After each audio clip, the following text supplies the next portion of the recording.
असदुल्ला ख़ान और मेरे साथ हैं ज़रार खोड़ो और शाहज़ेब जीलानी। एज़ एक्सपेक्टेड आज प्रोग्राम का बेशतर हिस्सा सहाफ़ी अरशद शरीफ के कत्ल के मुहर्रिकात जानने पे सर्फ हो जाएगा। ये ख़बर पाकिस्तान में आधी रात के बाद लैंड की और अब तक जो है मीडिया और सोशल मीडिया पे ऑब्वियसली छाई हुई है। पाकिस्तान ने सरकारी तौर पे हुकूमत कीनिया से कत्ल के असबाब की जामे तहक़ीक़ात का मुतालबा किया है। अरशद शरीफ का जस्द इस वक्त नैरोबी में है और इत्तलात के मुताबिक पोस्टमार्टम हो चुका है। वज़ीर आज़म शहबाज शरीफ ने कीनिया के सदर विलियम रूतो से फ़ोन पे बात की है और उनसे वही मुतालबा दोहराया है कि वो असबाब जो हैं ना सिर्फ बताएं बल्कि हमसे भी शेयर करें। वज़ीर इत्तलात मरियम औरंगज़ेब यहाँ अरशद शरीफ के घर गईं और उन्होंने उनकी लाश पाकिस्तान मुंतकिल करने के लिए हर मुमकिन सरकारी मदद का यकीन दिलाया है। PTI के सरबराह इमरान ख़ान समेत मुतादिद सियासी रहनुमाओं ने, human rights commission of Pakistan ने, मुख्तलिफ़ सियासी तंजीमों और सहाफ़ती तंजीमों और इदारों ने बशमूल कीनिया एडिटर्स गिल्ड ने इस कत्ल की शदीद मज़म्मत की है और ज़ाहिर है जामे तहक़ीक़ात का मुतालबा किया है। अरशद शरीफ किन हालात में जाँ बहक हुए उसके बारे में हम पूरा दिन दीगर चैनल्स की तरह छानबीन करते रहे। ज़रार खोड़ो और शाहज़ेब जीलानी बिलखुसूस क्या आपने देखिए, सबसे पहले तो मैं ये कहना चाहूँगा कि ये उन वक्त में से है जिसमें आपके पास समझ नहीं आती कि आप क्या अल्फाज इस्तेमाल करें। ट्रेजेडी का लफ्ज़ बहुत छोटा लफ्ज़ है, ये कहना कि अफसोस है ये नाकाफ़ी है। अरशद शरीफ एक ऐसे सहाफ़ी थे, एक लार्जर दैन लाइफ कैरेक्टर थे। आप उनके बारे में न्यूट्रल नहीं हो सकते थे, whether you were in Pakistani journalism, whether आप पॉलिटिक्स में, वेदर आप पाकिस्तानी पब्लिक का हिस्सा हैं, क्योंकि वो जिस भी प्लेटफॉर्म पर होते थे, जिस भी स्क्रीन पर होते थे, वो उसको डोमिनेट करते थे। ठीक है, you could love him, you could hate him, you could never ignore him. और इंतहा की पैशन थी, इंतहा की पैशन थी। मुबशिर तो इनके साथ मतलब दिहाइयों से इनके साथ काम भी किया था, यहाँ डॉन में भी काम किया था, और उनके बहुत अच्छे दोस्त भी थे। और इस वक्त जो अरशद शरीफ साहब की घर वालों पर, उनके दोस्तों पर, उनके कॉलीग्स पर, काशिफ अब्बासी साहब इतना उनके साथ टाइम गुजारा, क्या गुजर रही है हम तसव्वुर नहीं कर सकते। मुझे एक चीज़ याद आती है बिफोर वी कंटिन्यू कि पहले भी इस ख़ानदान ने कितनी ट्रेजेडी फेस की है, ये आपको पता है, क्योंकि मुझे याद आता है कि मई 2011 में ख़बर आई हमें, हम यहाँ न्यूज़ रूम में थे, मैं मुबशिर के साथ ही बैठा हुआ था, कि अरशद के वालिद साहब पिम्स अस्पताल में उनका इंतकाल हो गया था, दिल की मर्ज़ थी। अरशद के जो छोटे भाई थे अशरफ शरीफ, वो वहाँ से निकले अपनी गाड़ी में जनाजे की तरफ, और रास्ते में उनका कार एक्सीडेंट हो गया और वो फौत हो गए। और हमें समझ नहीं आ रही थी कि यार हम अरशद से क्या बात करें, कैसे करें, करनी भी चाहिए या नहीं। जितनी पैशन अरशद शरीफ में थी उतनी ही पैशन हमने आज देखी है। हज़ार बातें हो रही हैं, बहुत स्पेकुलेशन हो रही है। हम इस वक्त सिर्फ, और बहुत सवालात पूछे जा रहे हैं, उन कुछ सवालात की को आंसर करने की हम आज कोशिश करेंगे कि हुआ क्या है आज कीनिया में। हमारे साथ हमें अभी अब ज्वाइन कर रहे हैं facts on the ground. Facts on the ground क्या है, सिरस ओम्बाती साहब हमें अभी ज्वाइन कर, crime reporter of the star media group in Kenya, और इन्होंने खुद भी इस इशू को, इस खबर को आज ज़ाती तौर पर कवर किया। Thank you for joining us mister Ombati. Mr. Ombati, we've seen many different statements coming from the Kenyan police. What are they saying now? What is the latest version that we have from the police in Kenya? Well, for now, they're saying that the investigation is still ongoing, and they hope that by the weekend they will be having something tangible, maybe to charge the officers who are involved in the shooting. Maybe it's not conclusive. So far, what we know is that the post-mortem was done on the body, and the ambassador from the High Commissioner from Pakistan to Kenya attended the postmortem exercise, and she says the body should be leaving for Pakistan probably tonight or tomorrow. We'll be able to know when the body is leaving for Pakistan. As a crime reporter, you raised a number of questions about the initial statement from the police, which kept getting revised. What do we know about the facts of the case? I mean, we know it happened late last night, around 9 p.m., 10 p.m. local time. But in terms of number of bullets and, how is the driver, for example, what statement has he made? I mean, there are questions regarding the whole shooting incident because it happened at a dark area. It's out of Nairobi, it's around 50 kilometers away from Nairobi. The questions are being raised is that why, for example, the police targeted Mr. Sharif, and yet he was a passenger in this car, four-wheel drive car. Again, he shot at the passenger instead of shooting at the driver. If you wanted to, naturally, if you want to immobilize a car, yes, you shoot at the or you deflate the car tires. So in this case, the shooting concentrated on the passenger side, which on the left side of the driver of the car instead of the right side of the car, which now raises questions on why Mr. Sharif was targeted, as we can put it that for now, and not the driver to mobilize the car.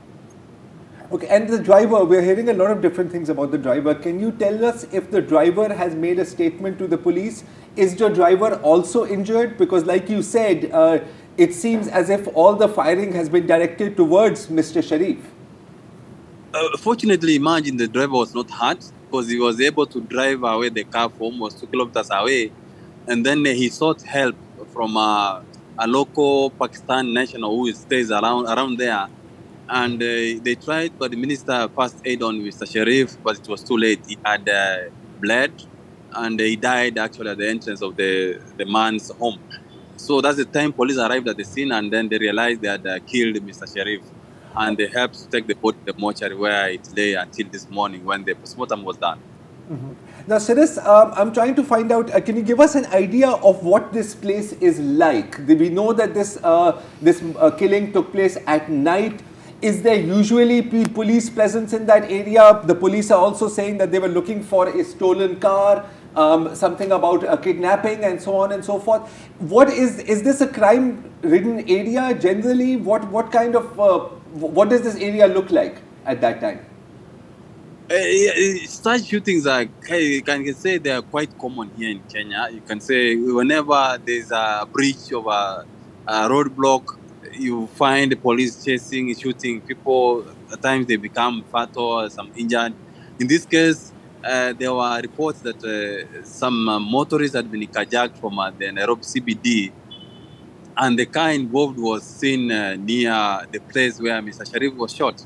So the officers involved in the shooting were alerted and told there's a car which is roaming the area, or rather, and it could be carrying some hijackers in quotes. And a few minutes later, according to police, Mr. Sharif's car emerged from the other side of the road. I mean, driving towards Nairobi from Magadi, which Magadi is around 100 kilometers away. And the shooting happened around 50 kilometers away from Nairobi. So in the process, that's now the police who are kind of laying an ambush or waiting for such an incident to come. They expected Mr. Sharif's driver to stop at the roadblock. According to police, the driver failed to stop at the roadblock. So that's the time the officer decided to shoot. And about 9 bullets were aimed at the car, the four-wheel drive car. One hit Mr. Sharif in the head. Others hit on the windscreen rear, and the driver's side. One of the tires, right side, was deflated. I mean, those were quite a number of bullets and they were coming from a rifle, which is a powerful weapon. You would expect the damage could have been than what you saw. Is this common in Kenya? I just want to ask you again that if the police tries to stop a car, if there's a roadblock, because right now we don't even know if they tried to stop the car. Some people are saying there were rocks in the way and they tried to remove them. Does the police usually shoot at cars that don't stop? And that also like shoot to kill? I can say it's not unusual. We have seen incidents where police have been arrested or they have been questioned regarding such incidents where motorists, especially at night, they breach roadblocks and then the issue becomes now police case or investigation, subject to investigations. Some have been charged in court, some are pending under investigation. So you cannot say it's unusual. It's usual for those who in courts, you can say they defy or breach roadblock or police orders. But naturally, police are told that in this era, you should not shoot at a motorist who is escaping from you, because you can be able to take a number plate and know the owner of the car. I mean, that's why we have had one or two cases where police have been charged in court. And in this case of Mr. Sharif, I'm sure the officers involved are going to be punished. Okay. Yep. Any other question? No, I was just going to say, you must be quite surprised how shocking this is for Pakistan. And I totally understand when you say that, the police in Kenya is notorious, just like in Pakistan, for being trigger happy and shooting people. How is this news being received there? Do you think the government will take it seriously, or this is going to be just another murder? I mean, everyone is shocked here. The issue started becoming news since last night. Here in Kenya now it's 9 p.m. Since last night, on Sunday night, that's the time police started spreading the information saying there was a shooting involving a foreigner who has been fatally shot. Mm-hmm. So in the morning, it was a shock when we broke the news that there's a prominent journalist. Fortunately, most of the news was coming from Pakistan. I mean, the one who arrested the wife is the one the issue.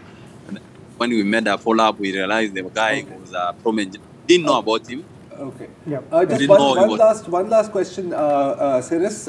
Recently, I was reading about these two Indian nationals who have been missing in Kenya since July, Zulfikar Khan and a colleague, and they work in TV in India, Zaid Sami Kidwai. I just read that President Ruto's advisor, aide, Dennis Itumbo, I believe, said that they have been killed by the Kenyan Police's Special Service Unit. Can you tell us a little bit about this unit? SSU. SSU is under investigation over some Indians who are missing, the IT officials who had come in Kenya to help in campaigns over the current president. And so far, 4 police officers have been arrested over the abduction of the 4 Indians and their driver here, the 2 Indians rather, and their driver. Mm-hmm. I mean, those are common issues, I can say, among police officers. And, I mean, like in any country, you can see even the US, such things happen. But it's not justifiable for such issues to happen. But they do happen, and most of them are usually arrested and taken to court.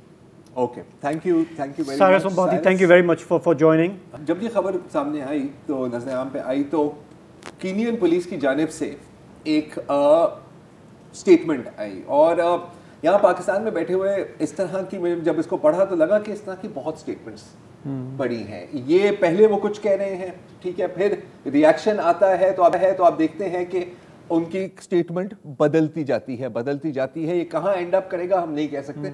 मुझे ये पक्की शुक्र है उन्होंने अभी तक असला बरामद नहीं किया। ये बिल्कुल ये जो इस तरह की, अच्छा जी, अफसोस का इजहार किया है, बिल्कुल अगर हमारे से कोई गलती हुई है, ये हुआ है, लेकिन असल में हम किसी और गाड़ी की तलाश में थे। ये बिल्कुल मुझे वो साहिवाल इनकाउंटर के बाद जो बिल्कुल पहला जो बयान था उसमें था कि कार में से भी फायरिंग हुई है, उसके बाद से उन्होंने वो जुमला ही निकाल दिया। उसके बाद वो जुमला भी निकाल दिया है। अच्छा, सिरस ओम्बाती जो क्राइम रिपोर्टर हैं कीनिया के, उनसे हम अभी बात कर रहे थे, तो शाज़ेब अगर आप थोड़ी सी समराइज़ करना चाहें कि उन्होंने क्या कहा था। देखिए, नटशेल में उन्होंने कहा कि गाड़ी रात को देर से वापस नैरोबी की तरफ आ रही थी जब पत्थर पड़े हुए थे ज़मीन पे। जो ड्राइवर का बयान है उन्होंने गाड़ी नहीं रोकी और टॉर्च नजर आई जैसे कोई इशारा कर रहा हो, सिग्नल करता है आपको, लेकिन अब पता नहीं है कि वो पुलिस है या डाकू है या क्या है, कौन है, तो कोई रोकेगा तो नहीं। गाड़ी रोकी नहीं और जैसे ही गाड़ी आगे गई है तो पीछे से जो फायर हुए हैं, कुल 9 फायर हुए हैं गाड़ी पे, जिनमें से ज़ाहिर है कि कम से कम एक जो है वो फेटल है, जो पीछे से लगा है। उसके बाद उन्होंने कहा कि अब वो इन्वेस्टिगेशन हो रही है क्योंकि वहाँ पे पुलिस की जो ज़्यादतियाँ हैं वो बहुत ज़्यादा हैं और मेरा ख्याल है उस पर हम ब्रीफली बता भी, क्योंकि हम समझते हैं कि हमारे यहाँ ये ज़्यादा होता है, लेकिन पूरा इनका जो है, अगर आप देखें, मसख शुदा लाशों से लेकर टॉर्चर, पूरे आदाद शुमार है। वहाँ पे एक ग्रुप है इंसानी हुकूक का जिसका नाम है मिसिंग वॉइसेस। और उनके अदाद-ओ-शुमार के मुताबिक 2020 में कोई 147 लोग पुलिस की तरफ से मारे गए, 2019 में 144 मारे गए। तो हर साल सैकड़ों लोग जो है वो हलाक होते रहे हैं और वहाँ पे इतना ज़्यादा शिकायत बढ़ गई, पिछले 20 वर्षों में 18,000 केसेस सामने आए, शिकायतें सामने आई कि अभी जो इनके नए सदर आए हैं उन्होंने पिछले हफ्ते ही ऐलान किया, हम बात कर रहे थे ना स्पेशल सर्विसेज यूनिट SSU की, जो सबसे ज़्यादा नोटोरियस है, उन्होंने पिछले हफ्ते ऐलान किया कि जी कि हम इसको डिसबैंड कर रहे हैं और हमें बेहतरी की तरफ जाना है, हम इस तरह नहीं। मतलब कि 1000 रावणवार हैं, 1000 रावणवार हैं। अच्छा, अब अगेन अब इसका ये मतलब नहीं है कि इसको हम राइट ऑफ कर रहे हैं एज के अच्छा ये तो रूटीन का काम है। ये भी एक बात की जाती है, एंड अगेन अब मैं इसको सब बेस कर रहा हूँ कीनियन और अफ्रीकन मीडिया की रिपोर्ट्स और इंटरनेशनल ऑर्गेनाइजेशंस की जो रिपोर्ट, बल्कि अल जजीरा पर एक पूरी डॉक्यूमेंट्री है ये कीनियन पुलिस और स्पेशल सर्विस यूनिट के बारे में। और ये भी कहा जाता है, ये कोई नाकाबिले समझ बात नहीं है, कि कभी कभी they act as hired killers. हाँ, मतलब कि सिपारी भाई, अगर करप्शन रैम्पेंट हो और ट्रिगर हैप्पी फोर्स हो तो जाहिर है कि आप उन्हें ख़रीद भी सकते हैं। अच्छा, और मेरे कई दोस्त जो कीनिया सियाहत वगैरह के लिए जाते हैं, अच्छा एक कॉमन बात वो करते हैं कि एयरपोर्ट से ही वहाँ से काम शुरू हो जाता है। आप इमिग्रेशन डेस्क से गुजरते हैं तो आप दिखाते हैं जी मेरा तो वीज़ा लगा हुआ है। पाकिस्तानियों को तो ऑन द स्पॉट भी मिल जाता है वीज़ा, तो वो हंसते हुए जो है वो कहते हैं वो वीज़ा तो खैर लगा हुआ है लेकिन हमारा कुछ वो है, तो वहाँ से काम शुरू हो जाता है। अच्छा शरीफ कीनिया में थे हाँ, क्योंकि देखें अब बड़ा सवाल है, क्योंकि टाइमलाइन हम सब जानते हैं। जब ARY पर पाबंदियों का सिलसिला शुरू हुआ, अरशद शरीफ लेफ्ट द कंट्री, ठीक है, पहले वो गए UK से, उनकी पहले दुबई गए, वहाँ से फिर वो UK गए, देन आई बिलीव वो वापस आए UAE से नैरोबी या कीनिया क्यों पहुंचे। आपकी अभी बात हुई है, शाहजेब की अभी बात हुई थी बैरिस्टर शोएब रजाक साहब से जो अरशद शरीफ के हैं। जी, हमने ज़रा देर पहले उनसे बात की, हमने कहा कि बजाय इसके कि हम क़यास आराइयाँ करें, वो उनके वकील हैं, हम उनसे ही पूछें कि ये क्या सर्कमस्टांसेस है जिसमें वो केनिया जाके पहुँचे आउट ऑफ ऑल प्लेसेस। तो उन्होंने क्या जवाब दिया? अरशद शरीफ के पास ऑप्शन थी दुबई में रहने की जब अरशद शरीफ यहाँ से दुबई गया, लेकिन वहाँ दुबई की गवर्नमेंट ने अरशद को बताया कि आप गवर्नमेंट ने हमसे रिक्वेस्ट की है कि आपको एक्स्ट्राडाइट किया जाए, एक्स्ट्राडाइट करके पाकिस्तान वापस भेजा जाए। और साथ साथ उन्होंने ये मेहरबानी की अरशद पे कि या तो आप अपने मुल्क में वापस चले जाएं या आप हमारे यहाँ से किसी और जगह चले जाएं। तो उस वक्त अरशद के पास और कोई वीज़ा नहीं था, तो अरशद के पास कोई ऑप्शन ही नहीं थी, या वो श्रीलंका जाता या वो कीनिया जाता। तो उसने फिर कीनिया जाके पनाह ले ली। और इसमें टाइमिंग कैसी थी कि अरशद कोई 8-10 अगस्त को गया यहाँ से, और पिछले विद इन वीक 10 डेज़ में दुबई की गवर्नमेंट ने, उनके ऑफिशियल्स ने उसको होटल में अप्रोच किया और उनको बताया कि जनाब आप इस मुल्क में नहीं मजीद रह सकते, या आप पाकिस्तान वापस चले जाएं या यहाँ से किसी और मुल्क में चले जाएं। तो अरशद के पास कोई ऑप्शन नहीं थी।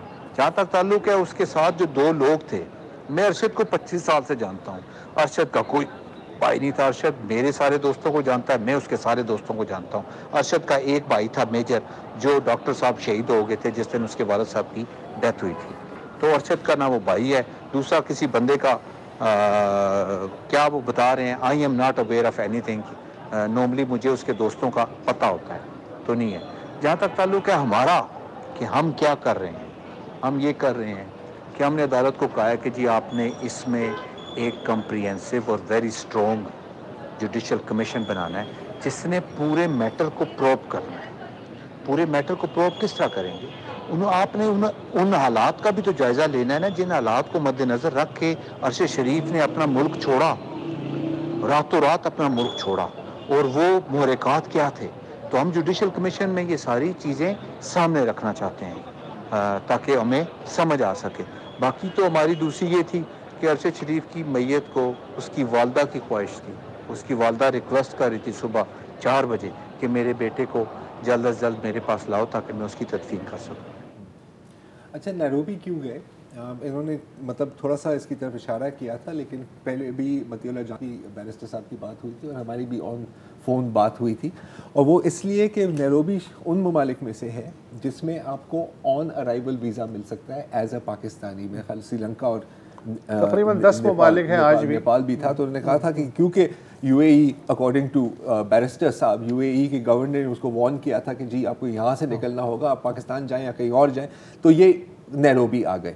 ये बात क्लियर करनी इसलिए ज़रूरी है क्योंकि एक और डॉक्यूमेंट्री की बात भी की जा रही है और ये भी कहा जा रहा है कि शायद ये वजह थी कि अरशद शरीफ वेंट टू कीनिया, और ये है behind close doors. Michael Oswald साहब हैं, एक फिल्म मेकर हैं, डॉक्यूमेंट्री मेकर हैं। पहले भी उन्होंने कोई मेरे ख्याल 7 या 9 फिल्म्स और डॉक्यूमेंट्रीज बनाई हैं। ये उनका और मुर्तज़ा मेहदी का प्रोजेक्ट है, ठीक है। अब पाकिस्तान में इसके बारे में आपने अक्सर सुना होगा कि ये नेटफ्लिक्स पर आ रही है, अमेजोन पर आ रही है, और ये शरीफ खानदान की करप्शन के बारे में है। इट इज़ नॉट मुबैना corruption, it is not just about them. दो डॉक्यूमेंट्री का मकसद है ये देखना कि मगरबी ममालिक बिलखसूस यूके, और ये जो माइकल ऑसवाल्ड है इनका बड़ा फोकस रहता है यूके पर, किस तरह थर्ड वर्ल्ड डेवलपिंग कंट्री की करप्शन को मनी लॉन्ड्रिंग के जरिए अपनी अकाउंट्स में, अपनी फाइनेंशियल सेंटर्स में पार्क कर देती हैं। अच्छा, जॉन एलन नामू है कीनिया बेस्ड जर्नलिस्ट, जो भी जिनकी क्लिप्स भी या इंटरव्यूज भी इस डॉक्यूमेंट्री में चल रहे हैं। मैं आपको बता चलूँ कि Arshad Sharif is also interviewed in this documentary.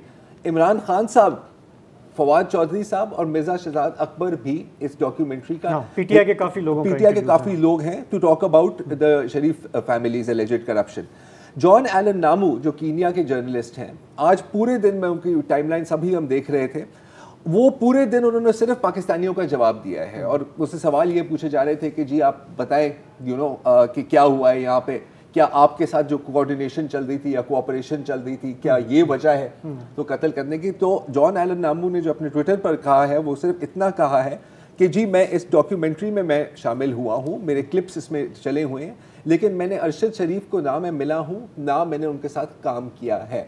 अब इट इज़ पॉसिबल कि जैसे अब बैरिस्टर साहब की अगर आप बात पर यकीन करें कि उनको फोर्स किया गया टू गो टू नैरोबी, हो सकता है कि वाइल ही वाज देयर उन्होंने कहा कि जी बिकॉज है तो obviously journalist interested in these things कि मैं थोड़ा अपनी तरफ से भी काम करूं, लेकिन अगेन जब तक ये वहां से क्लियर नहीं होगा हम कुछ नहीं कह सकते। बहुत लोग चाहते हैं कि आप कोई डेफिनेटिव बात करें, लेकिन वाइल ये करना नामुमकिन है। जो बैरिस्टर साहब ने बात की, मेरे ख्याल है उस पर तो पूरी कौम मुत्तफिक है कि एक जुडिशल इंक्वायरी होनी चाहिए, एक आज़ाद और मजबूत खुद मुख्तार एक जुडिशल इंक्वायरी होनी चाहिए, उनकी फैमिली को भी जवाब चाहिए, पूरी जर्नलिस्टिक बरादरी को चाहिए, पूरे मुल्क को चाहिए कि ये क्यों हालात इस नहज पे आए कि उन्हें मुल्क छोड़ना पड़ा और वहाँ पे इन हालात में उनका कत्ल हुआ। लेकिन किस लेवल की कोऑपरेशन हम एक्सपेक्ट कर सकते हैं कीनिया से? बिकॉज देखें अभी जो हम सिरस साहब की बात सुन रहे थे, वो तो ऐसे लग रहा था मुझे कि उनके लिए इतनी मामूल है कि कोई मतलब हाँ ठीक है ये तो काफ़ी रूटीन में होता है जी, वो अक्सर फायर कर देते हैं।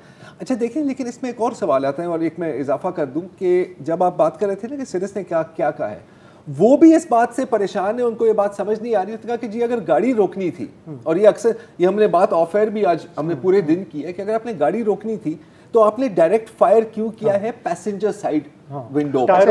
इस पे तो हम बात कर चुके हैं। लफ्ज़ इस्तेमाल किया जा रहा है। एक इंटरेस्टिंग सवाल और भी उभरता है। जाहिर है कि जब छानबीन होगी तो सब होगा कि एक आदमी है उसने पनाह ले ली या शेल्टर ले लिया नैरोबी में, ठीक है, वो बेसिकली नैरोबी में रह रहे थे। ये नैरोबी से मगादी गए जो 30 किलोमीटर कोई तंजानिया की सरहद के करीब है वो। अच्छा जब आ रहे थे तो ये जो ड्राइवर का बयान है जो पुलिस कोर्ट कर रही है वो ये है कि भाई ये कौन क्या हुआ, तो उन्होंने कहा जी ये डेवलपर है और एक साइट देखने जा रहे थे। तो हो सकता है कि उनका लॉन्ग टर्म चूँकि रुकने का प्रोग्राम हो तो वो हमारे पास बहुत सी चीजों के जवाब नहीं है। अब ये भी तो ये पुलिस कह रही है, हमें ये भी नहीं पता कि ड्राइवर ने एक्चुअली ये बात कही है पुलिस के साथ या नहीं कही है, बिकॉज पुलिस तो अपने आप को कवर करने की कोशिश कर रही है ना यहाँ पर। दूसरी बात है, सॉरी अभी रिकॉर्डिंग इस मतलब अभी ऑन एयर बात करने से पहले सिरस साहब से आपने सवाल पूछा था when we were talking to him before the show कि ये जो इलाका है तंजानिया के बॉर्डर के बारे में, इसके बारे में तो ये भी कह रहा था कि जी यहाँ से ड्रग ट्रैफिकिंग भी बहुत होती है, तो लोकल जो वहाँ के कंडीशंस हैं वो भी हमें देखने होंगे। ये जो बात हुई, अगर इन्होंने ये बात की भी है ना कि जी नहीं हम आगे जा रहे हैं, ये टिपिकली हम यहाँ पर भी इस्तेमाल करते हैं। अभी क्या तफसील बताएंगे हम कौन, क्या तफसील? लेकिन एक आखिरी बात ज़रा कि हमारे मुल्क के अगर हालात ठीक हों तो सहाफ़ियों को इस तरह जाना ना पड़े नहीं, दूसरे बिल्कुल। मुल्कों में जहाँ पे आपके साथ इस तरह के वाक़यात हो जाएं। तो हम केन्या को तो ठीक नहीं कर सकते, लेकिन शायद अपने मुल्क के अपने हालात को मुल्क ठीक को ठीक करना कर सकते हैं। और जो इसमें हमारे मैं- हाथ में है, जो हमें करना इस पर चाहिए। मैं एक इजाफा भी करूंगा, ये जो बाद में बात की जा रही है ना कि जो जुडिशल कमीशन, और बार बार बैरिस्टर साहब ने इस पर एम्फसाइज किया है, it has to be a powerful judicial commission, क्योंकि हमने बहुत कमीशंस देखी है और हमने कभी उन कमीशंस का कोई मुतालबा रिजल्ट जुडिशल नहीं। कमीशन का नहीं करना चाहिए। जुडिशल कमीशन तो हुकूमत जान छुड़ाने को हर चीज़ पे बना देती है। मुतालबा ये करना चाहिए कि भैया वो जो उसने रिपोर्टें बनाई हैं आज तक मुख्तलिफ जुडिशल कमीशन ने, वो किधर है, वो किधर है। पीर को इस्लामाबाद में जुडिशल कमीशन का इजलास हुआ जिसमें 3 जजेस की सुप्रीम कोर्ट में तैनाती की सिफारिश की गई है। इस्लामाबाद हाई कोर्ट के चीफ जस्टिस अतर मिनल्ला का प्रमोशन जो है वो मुत्तफ़िका तौर पर जुडिशल कमीशन से पास हुआ, जबकि 2 जजेस जस्टिस हसन अजहर रिजवी और जस्टिस शाहिद वहीद की सिफारिश जो है उसमें 4 के मुकाबले में 5 वोटों की अक्सरियत से मुमकिन हुई, तो उनका भी प्रमोशन हो जाएगा। जस्टिस अजहर हसन का ताल्लुक सिंध हाई कोर्ट से है, जबकि जस्टिस शाहिद वहीद का ताल्लुक लाहौर हाई कोर्ट से है। एक और जज जस्टिस शफ़ी सिद्दीकी का नाम इत्तफ़ाक़ राय ना होने की वजह से रह गया और जुडिशल कमीशन का इजलास मौखर कर दिया गया। अब जुडिशल कमीशन में ये जो आज की अपॉइंटमेंट्स हैं वो खासी मुतनाज़ा हैं। हमारे जो वकला बरादरी है, हमारे जो बार काउंसिल्स हैं, उनमें ज़बरदस्त गम गुस्सा है। दिलचस्प बात यह है कि 3 महीने पहले जब जुडिशल कमीशन का इजलास हुआ था तो हुकूमत के जो 2 नुमाइंदे हैं, अटॉर्नी जनरल और लॉ मिनिस्टर, दोनों ने इन तैनातियों की मुखालफत की थी। वकला बरादरियों का कहना है कि जब ये तैनातियाँ हों, आप हाई कोर्ट से जब जा रहे हो सुप्रीम कोर्ट में, तो सीनियरिटी का जो प्रिंसिपल है उसे सामने रखा जाना चाहिए। लेकिन चीफ जस्टिस साहब की ख्वाहिश थी कि जूनियर जो जजेस हैं उनको ऊपर लाया जाए। आज ये काम हो गया। बार काउंसिल्स में गम गुस्सा है। ये सारा मामला क्या है और जो हुकूमत के जो 2 वोट थे वो कैसे बदल गए आज, इस पर इसको ज़रा समझने की कोशिश करेंगे। हमारे साथ हैं सुप्रीम कोर्ट के सीनियर और अदलिया के तमाम मामलात को अच्छी तरह समझते हैं क़य्यूम सिद्दीकी साहब। क़य्यूम साहब, आपने ये देखा होगा, आप इसको क्लोजली फॉलो भी कर रहे हैं, ज़रा एक्सप्लेन करेंगे कि ये जो 2 वोट हैं ये कैसे बदल गए? जी, जहाँ तक जस्टिस अतर मिनल्ला का ताल्लुक है, इसके ऊपर तो कंसेंसस था और आपको याद होगा कि जस्टिस सरदार तारिक मसूद और जस्टिस मंसूर अली शाह ने भी जो एक लेटर लिखा था चीफ जस्टिस पाकिस्तान को, उसमें भी जस्टिस अतर मिनल्ला जो है उनकी रिकमेंडेशन की गई थी। और बिलखुसूस न सिर्फ इनकी बल्कि हाई कोर्ट्स के चीफ जस्टिस, और अगर हाई कोर्ट्स के तमाम चीफ जस्टिस नहीं लिए जाते तो नंबर 1 और नंबर 2 जो है उनके नाम आते और उसके ऊपर जुडिशल कमीशन जो है वो अपनी राय देता। ये मामला जो है वो उससे पहले भी आप जस्टिस काजी फाइसा के जो खतूत हैं उस हवाले से भी है। और जो असल बुनियादी तौर के ऊपर बार का और जो इस वक्त मुखालफत के अंदर वोट देने वाले जज साहिबान हैं, उनका मकसद सिर्फ एक ये है था कि कोई एक क्राइटेरिया जो है वो जो है पहले बनाया जाए और फिर उसके बाद टिकरियाँ जो है वो की जाए।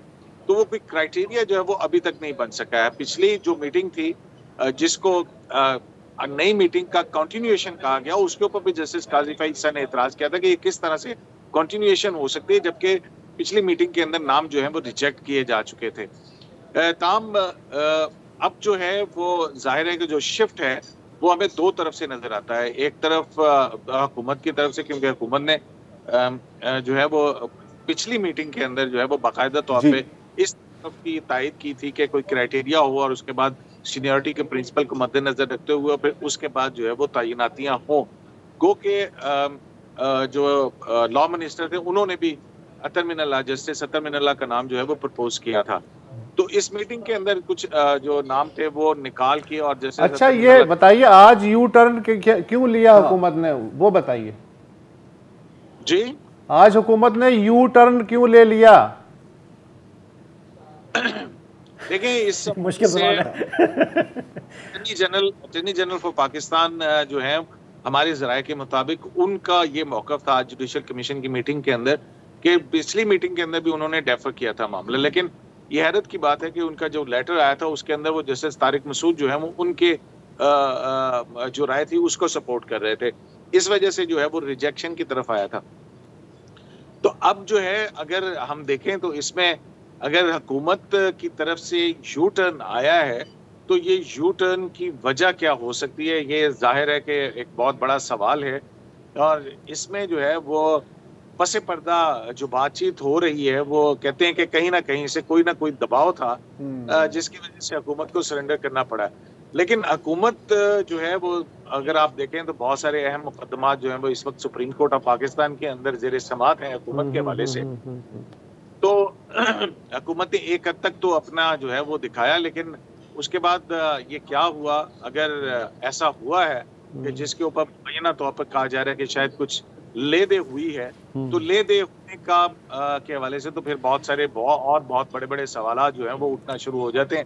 तो क़य्यूम साहब, आपने जिस तरह से इशारा भी दिया, हम सब चाहते हैं कि हम अपने इदारों का एहतराम करें, हमारी अदलिया का वक़ार बुलंद हो, लेकिन जब इस तरह के मामलात होते हैं और जैसा कि तजवीज़ भी चल रही है कि इसमें कोई मुबैना तौर पर कोई ले दे हुई है, तो फिर ये कैसे हम ये आपके ख़्याल में, अभी तो हम बार का रिएक्शन भी देखेंगे, लॉयर्स का भी देखेंगे, लेकिन आप बड़े अरसे से जुडिशरी को स्टडी करते आए हैं, देखते आए हैं, इससे क्या आपके ख्याल में अदलिया की साख मजबूत होगी या मजरूह होगी? अच्छा, और इसी में मैं और एक इजाफा ये कर दूं कि अब आगे जाके सुप्रीम कोर्ट की जो कंपोजिशन बनेगी उसकी शक्ल क्या होगी, और ऐसा क्या हुआ कि चीफ जस्टिस इन्हीं 3 नामों पे जो है वो कायम रहे, बावजूद कि पिछली मीटिंग में रिजेक्ट हो गए थे। कोई तो अट्रैक्शन होगी, कोई तो बात होगी।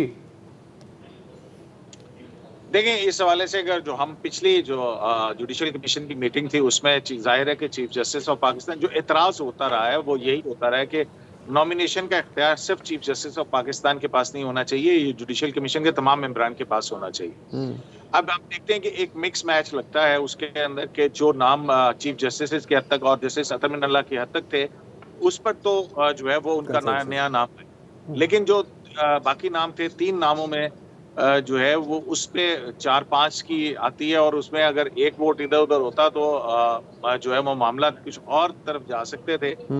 तो मेरा ख्याल है कि ये अदलिया और हुकूमत दोनों के लिए जो है वो ये एक सुक्की का बायस होगा, क्योंकि बहुत सारी चीजें, बहुत सारी जो है वो आया हैं चीजें। तो अब इसके अंदर एक और बड़ी डेवलपमेंट ये होगी कि जैसे अतर मिनल्ला जब सुप्रीम कोर्ट में आएंगे तो इस्लामाबाद हाई कोर्ट के अंदर भी एक जो है वो तब्दीली आएगी, और वहां पर जाहिर है कि इस वक्त सीनियर प्यून जज जो है जैसे आमिर फारूक हैं। तो अब मेरा ख्याल है कि ये जो तासुर है, दूसरी तरफ ये बात भी थी कि 1/3 ऑफ द सुप्रीम कोर्ट जो है वो खाली है, तो उसमें कुछ ना कुछ तो पेशरफ्त हुई है, लेकिन बात वहीं पे है जो जुडिशल कमीशन के जो अरकान हैं जिसमें 3 जज साहिबाना और बार है, वो तो एक तरफ अपने मौक़िफ़ के ऊपर उसी तरह से कायम है। जो शिफ्ट आया है वो हुकूमत की तरफ से आया है, और हुकूमत ने वो नाम जो हैं जो कि चीफ जस्टिस ऑफ पाकिस्तान की तरफ से नॉमिनेट किए गए उनके ऊपर हाँ की है, और वहाँ पे इस पे कोई ज्यादा लंबी चौड़ी बहस नहीं हुई है। उन्होंने सिर्फ यही कहा कि जी चीफ जस्टिस साहब ने जो कहा है हम उनके साथ जाएंगे। तो है इन सारी सूरत हाल के अंदर जो है वो दबे लफ्जों में बहुत सारी कहानियां जो है वो आपको समझ में आ जाएंगी। बिल्कुल, बहुत शुक्रिया। और मेरा ख्याल है कि कोशिशों के बावजूद जितनी लाइन एंड लेंथ पर खेल सकते थे, नहीं, मुझे जवाब मिल गया था, मैं ज्यादा इसरार करना भी नहीं चाह रहा। फिर भी दोबारा सवाल पूछा है, वो अपनी जगह। देखें, अब अनफॉर्चुनेट बात है, अभी हाल में ही आसमा जहांगीर कॉन्फ्रेंस पर जस्टिस काजी फायजी साहब ने से भी सवाल पूछे गए थे अदलिया के बारे में। वो कह रहे थे कि जी आप हमारे फैसलों पर तनकीद कर सकते हैं, लेकिन इंस्टीट्यूशन पर बेहतर है कि ना करें।